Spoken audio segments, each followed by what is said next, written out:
ఈ వీడియోలో మనం పరిపూర్ణ వర్గ రూపంలో ఉన్న త్రిపదికి కారణాంకాలను ఏ విధంగా కనుక్కోవాలో నేర్చుకుంటాము. ఇక్కడ చూడండి, ఒక సమీకరణం ఉంది. ఇక్కడ ఏముంది? x² ప్లస్ 6x ప్లస్ 9 అనేది ఉంది. అయితే ఇటువంటి సమీకరణాలకు సాధారణంగా అయితే మనం కారణాంకాలను ఏ విధంగా కనుక్కుంటాము? ఈ సమీకరణంలోని a ప్లస్ bను 6కు సమానం చేసుకుంటాము. అలాగే a ఇంటూ b ఏమవుతుంది? 9 అవుతుంది. ఇప్పుడు మనం ఈ 9కి కారణాంకాలను కనుక్కుంటాము. అప్పుడు ఏమొస్తాయి? 3, 3, 1, 9 అనేవి వస్తాయి. ఇప్పుడు ఈ రెండు కారణాంకాల్లోనూ ఏ కారణాంకాలను మనము కలిపినప్పుడు a ప్లస్ b అంటే 6కు సమానం అవుతుంది? 3 ప్లస్ 3ను కలిపినప్పుడు 6 అనేది వస్తుంది. అంటే ఇక్కడ a, bలు ఏమయ్యాయి? 3, 3. కాబట్టి ఈ సమీకరణానికి కారణాంకాలను మనం ఏ విధంగా రాసుకుంటాము? x plus 3 into x plus 3గా రాసుకుంటాము. అంటే దీన్ని మనం x ప్లస్ 3 హోల్ స్క్వేర్గా రాసుకోవచ్చు. అయితే ఇప్పుడు మనం ఇటువంటి సమీకరణాలు వచ్చినప్పుడు ఈ పద్ధతిని అంతా మనం చేయాల్సిన అవసరం లేదు. చూడగానే మనం వీటి యొక్క కారణాంకాలను చెప్పచ్చు. ఏ విధంగా అంటారా?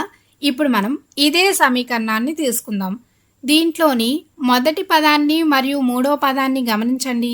ఇవేమవుతాయి అంటే ఇవి పరిపూర్ణ వర్గాలు అవుతాయి. కావాలంటే ఒకసారి చూడండి. దీంట్లో స్థిరాంకము 9ని మనం ఏ విధంగా రాసుకోవచ్చు? 3 ఇంటూ 3గా రాసుకోవచ్చు. అంటే ఇదేంటి? 3². అలాగే మొదటి పదాన్ని చూడండి, ఇదేముంది? x². అంటే దీన్ని మనం x ఇంటూ xగా రాసుకోవచ్చు. అలాగే మధ్యలో ఉంది కదా ఈ పదాన్ని, దీన్ని మనం ఏ విధంగా రాసుకోవచ్చు? 2 ఇంటూ మొదటి పదం యొక్క వర్గమూలము, అదేవిధంగా స్థిర పదం యొక్క వర్గమూలంగా రాసుకోవచ్చు. అంటే ఈ సమీకరణం ఏ రూపంలో ఉంది?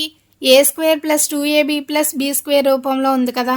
కాబట్టి ఇటువంటి సమీకరణాలకి మనం నేరుగా a plus b whole square రూపంలో కారణాంకాలను రాసుకోవచ్చు. అంటే ఈ సమీకరణంలోంచి మొదటి పదం యొక్క వర్గమూలము ప్లస్ స్థిర పదం యొక్క వర్గమూలాన్ని హోల్ స్క్వేర్ చేయాలన్నమాట. అంటే ఇక్కడ ఏమవుతుంది? x ప్లస్ 3 హోల్ స్క్వేర్గా మనం వీటి యొక్క కారణాంకాలు అవుతాయని చెప్పచ్చు. అయితే ఈ రూపంలో ఉంటే ఏ సమీకరణానికైనా సరే మనం ఇదే విధంగా కారణాంకాలను రాసుకోవచ్చా అంటే ఇప్పుడు మనం మరో ఉదాహరణను చూద్దాం. ఇక్కడ చూడండి, ఈ ఉదాహరణలో చరరాశులను కూడా మార్చాము, అలాగే విలువలు కూడా మార్చాము. ఇప్పుడు దీనికి కారణాంకాలను ఒకసారి మనం కనుక్కుందాం. ఇక్కడ స్థిర పదాన్ని చూడండి, ఏముంది? 49. దీన్ని మనం ఏ విధంగా రాసుకోవచ్చు? 7² రాసుకోవచ్చు. అంటే 7 ఇంటూ 7గా. అలాగే మధ్య పదాన్ని చూడండి, ఇక్కడ ఏముంది? 14 అనేది ఉంది. అంటే దీన్ని మనం 2 ఇంటూ ఇక్కడ మనం ఏ సంఖ్యనైతే వర్గం చేస్తున్నామో ఆ సంఖ్యను అంటే 2 ఇంటూ 7గా రాసుకోవచ్చు. లేదంటే 7 ప్లస్ 7గా రాసుకోవచ్చు. కాబట్టి ఈ సమీకరణానికి కారణాంకాలు ఏమవుతాయి?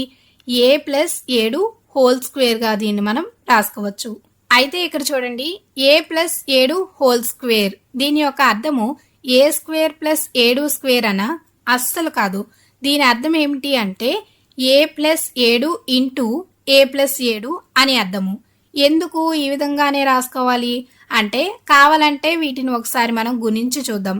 వీటిని గుణించినప్పుడు మనకు ఇదే సమీకరణము అనేది వచ్చిందనుకో, ఇవి ఈ సమీకరణానికి కారణాంకాలు అవుతాయని మనం చెప్పచ్చు. ఇప్పుడు ముందుగా మనం ఈ a ప్లస్ 7ను aతో గుణిద్దాం, ఆ తర్వాత 7తో గుణిద్దాం. అప్పుడేమవుతుంది?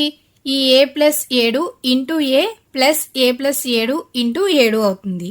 ఇప్పుడు చూడండి, a ఇంటూ a ఏమవుతుంది? a² ప్లస్ 7 ఇంటూ a ఏమవుతుంది?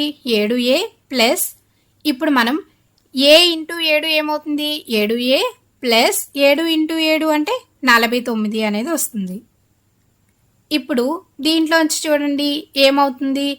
మొదటి పదం a², రెండవ పదం ఈ రెండింటిని కలిపితే మనకు 14a అనేది వస్తుంది. తర్వాత 49 వస్తుంది.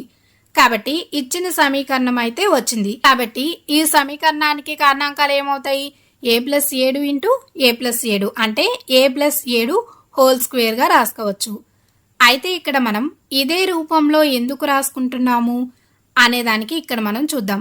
ఇప్పుడు ఉదాహరణకు ఏ ప్లస్ బి హోల్ స్క్వేర్ను తీసుకున్నాము అనుకోండి. దీని అర్థం ఏమిటి అంటే ఏ ప్లస్ బి ఇంటూ ఏ ప్లస్ బి అని అర్థం, అవునా? ఇప్పుడు మనం ఏం చేద్దాము, ఏ ప్లస్ బిని ముందుగా ఏతో గుణిద్దాము, అలాగే ఏ ప్లస్ బిని తర్వాత బితో గుణిద్దాం.